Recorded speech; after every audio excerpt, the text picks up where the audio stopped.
अस्सलाम 10 science. I am Mrs आसमा कामरान और हम आज जो है वो डिस्कस करेंगे यूनिट नंबर 6 को, जो कि हमारा स्टैटिस्टिक है और इसका इंट्रोडक्शन लेना है। ये लेक्चर नंबर हमारा 2 है, ठीक है। इसमें हमने फ्रीक्वेंसी डिस्ट्रीब्यूशन को आज हमने स्टडी करना है। फ्रीक्वेंसी क्या होती है किसी भी डेटा के अंदर, डेटे में किसी भी वैल्यू का बार बार आना, जितनी बार वो आ रही है वैल्यू, एक खास वैल्यू, उसको उतनी टाइम काउंट कर लेना है, वो उसकी फ्रीक्वेंसी हो जाती है, ठीक है। और जो डेटा है, डेटे दो तरह की होती है, एक तो ग्रुप डेटा और एक अनग्रुप डेटा होता है। ये हमारे पास अभी जो एग्जाम्पल नंबर में 1 डिस्कस कर रही हूँ आपकी पेज नंबर 108 पर, वो हमारे पास अनग्रुप डेटा दिया गया है। इसको बाद में हमने ग्रुप डेटा में चेंज कर देना है जब उसका वो बनाना है फ्रीक्वेंसी डिस्ट्रीब्यूशन, ठीक है। फ्रीक्वेंसी जो है, अब यहाँ पे एक तो हमारे पास दो किस्म की फ्रीक्वेंसी डिस्ट्रीब्यूशन बनते हैं। एक हमारे पास होता है डिस्क्रीट फ्रीक्वेंसी डिस्ट्रीब्यूशन और दूसरा कंटिन्यूस फ्रीक्वेंसी डिस्ट्रीब्यूशन। डिस्क्रीट में क्या है कि आपको डेटा अनग्रुप डेटा दे दिया गया है, जैसे एग्जांपल नंबर 1 है और पेज नंबर 108 है आपके पास, ठीक है। आप बच्चों 108 पेज पर से आप जो है ना फ्रीक्वेंसी डिस्ट्रीब्यूशन की जो है ना वो डेफिनेशन भी ले सकते हैं। इसमें है frequency distribution is a tabular arrangement for classifying a data into a different groups and the number of observation falling in each group corresponding to the respective group. The data presented in the form of frequency distribution is called group data. जो भी data आपको frequency distribution के साथ दिया जाता है वो frequency group data होता है और फ्रीक्वेंसी डिस्ट्रीब्यूशन डेटा कहलाता है, ठीक है। और इसकी कंस्ट्रक्शन के लिए हमें कुछ बातें पहले तो हमें पता होना चाहिए कि कितनी किस्म की फ्रीक्वेंसी डिस्ट्रीब्यूशन होते हैं। 2 किस्म की फ्रीक्वेंसी डिस्ट्रीब्यूशन होते हैं, मैंने बता दिया, डिस्क्रीट है और एक कंटिन्यूस फ्रीक्वेंसी डिस्ट्रीब्यूशन। पहले एग्जांपल जो हम डिस्कस करें पेज नंबर 108 पर, वो हमारे पास डिस्क्रीट फ्रीक्वेंसी डिस्ट्रीब्यूशन है। इसमें हमें जो डेटा दिया गया है वो रैंडमली है, हमने डेटा को अरेंज करना है, हमने x से इन वैल्यूज को डिनोट कर देना है। फर्स्ट सबसे छोटी वैल्यू देख लेनी है, क्या है, 1 है यहाँ पे, और सबसे बड़ी वैल्यू आपके पास 5 है, ठीक है। अब आपने ले लेना है हर वैल्यू को एक कॉलम में लिख लिया आपने और देखना है डेटा में 1 जो है वो कितनी टाइम्स आया है। इसके लिए आपने टेली मार्क्स बनानी है। टेली मार्क्स को बार की सूरत में आपने जाहिर करना है जो वैल्यू जितनी बार आई है, फिर इसको काउंटिंग की शक्ल में, डिजिट की शक्ल में आपने फ्रीक्वेंसी वाले टेबल में लिख देना है, जिसको आप F से भी जाहिर कर सकते हैं, ठीक है। किससे जाहिर कर सकते हैं? F से। ये हमारी फ्रीक्वेंसी बनेगी। अब यहाँ पे मैंने 1 2 3 4 5 एक कॉलम में लिख दिया, फिर टेली मार्क्स बनाया। 1 देखा हमने कि कितनी टाइम्स आया है वो डेटा के अंदर, वो 3 टाइम्स आया है। 3 बार लगा के इसको काउंटिंग की शक्ल में 3 में लिख दिया। इस तरह हमारे पास जो 2 नंबर है वो हमारे पास 8 टाइम्स आया है डेटा में, तो हमने 4 बार लगाने के बाद 5 वाला उसके ऊपर गिरा देना है। फिर आगे कितने 8 है, 3 बचे तो 3 बार मजीद लगा देने और इसको फिर काउंटिंग में लिख देना है। इसी तरह 3 जो है वो डेटा में 5 टाइम्स आया है, 4 लगाने के बाद 5 वाला जो बार है वो गिरा देना है इसके ऊपर और फिर 5 को काउंटिंग में लिख देना है। 4 यहाँ पे जो है नंबर ऑफ 4 डेटा में जो है वो 3 टाइम्स आया है, ठीक है, और हमने 3 बार लगाकर इसको काउंटिंग में 3 लिख दिया है। इस तरह 5 जो है वो डेटा में जस्ट ओनली 1 टाइम आया है, रिपीट नहीं हुआ, इसलिए हमने 1 बार यहाँ पे लगा के इसको 1 कर दिया। और मजे की बात बच्चों ये है कि जो आपको डेटा दिया जाता है आप उसको काउंट करें, काउंट करके देखें और आपकी जो फ्रीक्वेंसी निकली है आप उसको काउंट करें। आपकी फ्रीक्वेंसी और नंबर ऑफ ऑब्जर्वेशन सेम होनी चाहिए। ये हमारे पास जो डेटा वैल्यूज है वो 20 हैं, जो हमने इनको काउंट किया फ्रीक्वेंसी डिस्ट्रीब्यूशन में जो फ्रीक्वेंसीज आई हैं हमारे पास, तो वो हमारे पास क्या है 20 आ गई। ये हमारे पास था डिस्क्रीट फ्रीक्वेंसी डिस्ट्रीब्यूशन। अब नंबर 2 पे हमारे पास है कंटिन्यूस फ्रीक्वेंसी डिस्ट्रीब्यूशन है। अब कंटिन्यूस फ्रीक्वेंसी डिस्ट्रीब्यूशन की पेज नंबर 108 पर है हमारे पास। अगर हम देखें कि मैं बताऊँ 109 पर है, वो 109 पेज पर है हमारे पास। एग्जाम्पल नंबर 2 है, इसमें भी हमें अनग्रुप डेटा दिया गया है। फर्स्टली हम लोगों ने यहाँ पे फाइंड आउट करनी होगी नंबर ऑफ ग्रुप्स, कि ग्रुप्स की तादाद की जो है कितनी बननी है हमारे पास। इसके लिए हमारे पास सबसे पहले हाईएस्ट वैल्यू यानी मैक्सिमम वैल्यू हमने डाटा में से उठा लेनी है और मिनिमम वैल्यू। यहाँ पे मैक्सिमम वैल्यू जो है आपके पास 60 और मिनिमम वैल्यू आपके पास 2 है।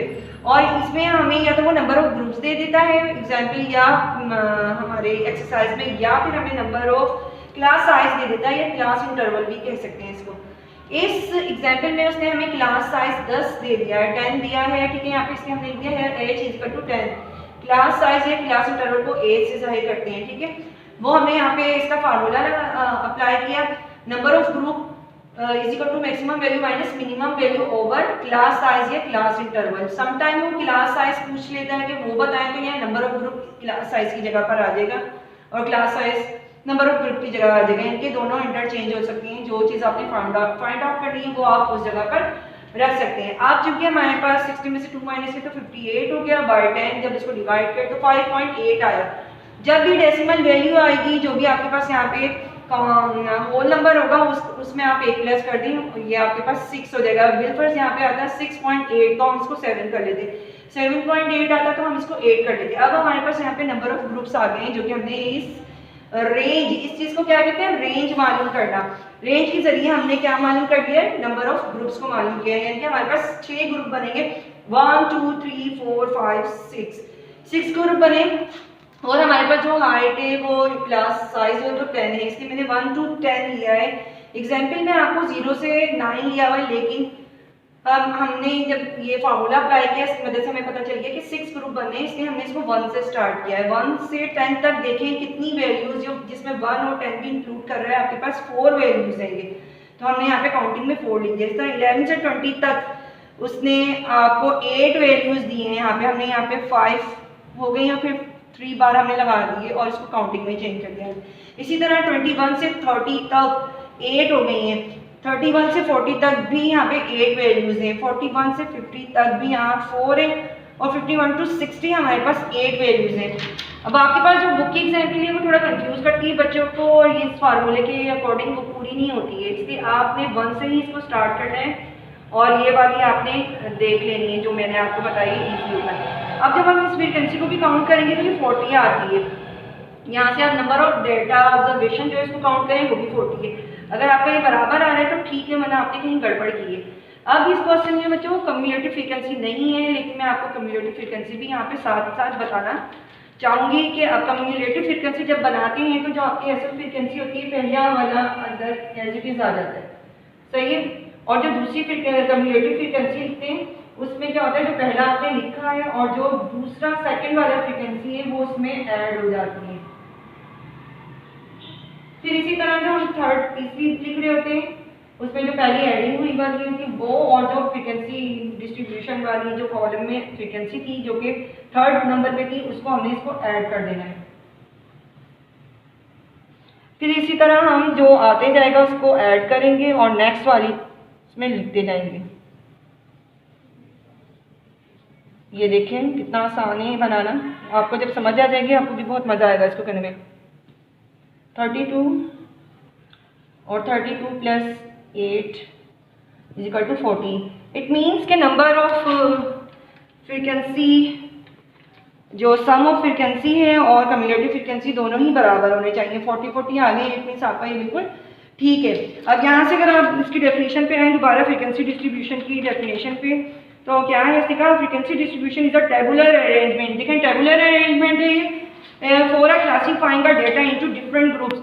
अब ये ग्रुप्स इसको कह सकते हैं या क्लासेस कह सकते हैं। हर डेटे में ये खास ग्रुप में 1 to 10 और उसके सामने जो 1 to 10 में जो वैल्यूज आ रही है हमने इसको टेलीमार्क से शो किया है, फिर इसको हमने काउंटिंग में शो कर दिया। इसलिए group and the number of observation, जो नंबर ऑफ ऑब्जर्वेशन है जो डाटा दिया गया है फॉलोइंग ईच ग्रुप, हर ग्रुप के सामने corresponding to the respective group, उस ग्रुप के सामने ही दी गई है उसकी नंबर ऑफ वैल्यूज और फ्रीक्वेंसीज। आप फिर उसको फ्रीक्वेंसीज में चेंज कर रहे हैं, हर एक खास ग्रुप के सामने उसकी नंबर ऑफ ऑब्जर्वेशन है टेलीमार्क के साथ, फिर इसको काउंटिंग में दिया गया है, ठीक है। और आपको मैंने ये भी बता दिया कि नंबर ऑफ फ्रीक्वेंसी जो सम ऑफ फ्रीक्वेंसी है और कम्युलेटिव फ्रीक्वेंसी वो सेम होनी चाहिए नंबर ऑफ ऑब्जर्वेशन के साथ। सबसे पहले हम लोग जो है बिग वैल्यू मैक्सिमम वैल्यू ले लेते हैं, फिर मिनिमम लेते हैं, और या तो वो हम नंबर ऑफ ग्रुप्स दे देता है डाटा के अंदर या हमें क्लास साइज दे देता है। फिर हम रेंज मालूम करते हैं, रेंज में हम नंबर ऑफ ग्रुप मालूम करें या क्लास इंटरवल मालूम करें, और ये फार्मूला होगा उसका maximum value minus minimum value over class size. अच्छा बच्चों, हम इसी कॉन्टिन्यूस फ्रीक्वेंसी डिस्ट्रीब्यूशन को आगे लेके चलेंगे क्योंकि क्वेश्चन में हमें कहता है ग्राफ भी बनाएं, उसके लिए हमें ज़रूरत होती है इन तमाम चीज़ों की। इसके अलावा हमारे पास दो चीज़ें और होती हैं, एक तो हमारे पास क्लास मार्क होता है और क्वेश्चन को सॉल्व करने के लिए, और दूसरा हमारे पास होना चाहिए क्लास बाउंड्रीज, क्योंकि क्लास बाउंड्रीज किसी भी फ्रीक्वेंसी डिस्ट्रीब्यूशन के लिए बहुत अहमियत का हामिल है। अगर वो होगा तो आप ग्राफ बना सकते हैं। इसकी क्लास बाउंड्री हमें कैसे बनानी है, जो हमें नंबर ऑफ क्लासेस उसने दी हुई है ये वाली, ये पूरी लाइन जो आ रही है हमारे पास ये लोअर लिमिट या लोअर क्लास कहलाती है, और ये वाली जो आ रही है वो अपर लिमिट या अपर क्लास कहलाती है। तो नंबर ऑफ बाउंड्री जो है हमारे पास उसको शो करने के लिए हमने जो हमारी लोअर लिमिट होती है उसमें से 0.5 माइनस करने होते हैं, तो हमारे पास आ जाते हैं 0.5, और जो हमारे पास अपर ग्रुप होता है उसमें 0.5 हम ऐड कर लेते हैं, 10.5 हो जाएगी। इसी तरह ये 10.5 यहाँ पे रिपीट होगी और आपके पास ये 20.5 हो जाएगी, फिर 20.5 इधर रिपीट हो जाएगी और यहाँ पे 30.5 हो जाएगी।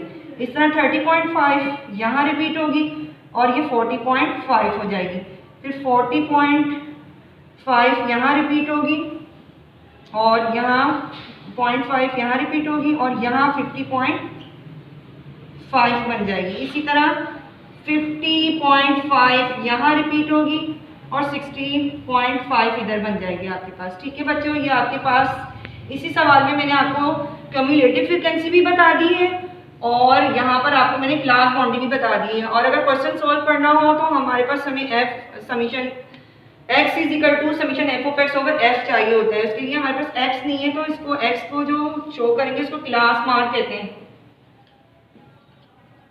मार्क कहते हैं या मिड पॉइंट भी कहते हैं इसको। क्या कहते हैं? Mid point. इसकी सारी डेफिनेशन जो है पेज नंबर 109 और 10 पर और 11 पर मौजूद है। ठीक है, वो आपको मैं डिस्कस करवा दूंगी। ये देखें आप, अब जमा करके यानी कि ऐड करके और 2 पे डिवाइड कर देना है आपने। ठीक है, हम इसको ऐड करते हैं रफली।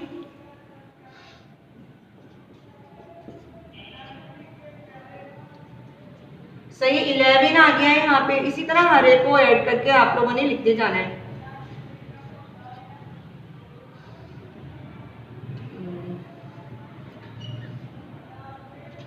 अच्छा, फिर 31 आ गया और इसको ले रहे हैं 20। रफ वर्क बना के उसमें जल्दी जल्दी ऐड करते जाइएगा। ठीक है, 51 आ गया, इधर 61 आ गया, 71 आ गया और 81 आ गया। ये आपके क्लास मार्क या मिड पॉइंट हो गए जिसको हम x से जाहिर करते हैं। ठीक है, यहाँ तक बच्चों उम्मीद है आप लोगों को समझ आ गया होगा, क्योंकि हमने जो नेक्स्ट एक्सरसाइज करनी है उसमें हमारे पास हम लोगों ने वो निकालनी है मीन मॉड और मीन मॉड वगैरह निकालने के लिए हमें ज़रूरत पड़ेगी, जिसके हमारे पास हम लोग 6, 7, 8 क्लास में हम करते आए कि x is equal to summation f over summation x over summation number of observation हो जाती है। ये हम लोगों ने फाइंड आउट करना है, उसके लिए हमारे पास x का भी होना ज़रूरी है। ओके स्टूडेंट, उम्मीद है कि आप लोगों को क्लियर हो गया होगा। इंशाल्लाह ताला आप इसकी प्रैक्टिस करें, बहुत आसान है लेकिन समझने वाला है। अगर आप समझेंगे तो आपको फिंगर टिप्स पे याद हो जाएगा। ओके, अल्लाह हाफिज़।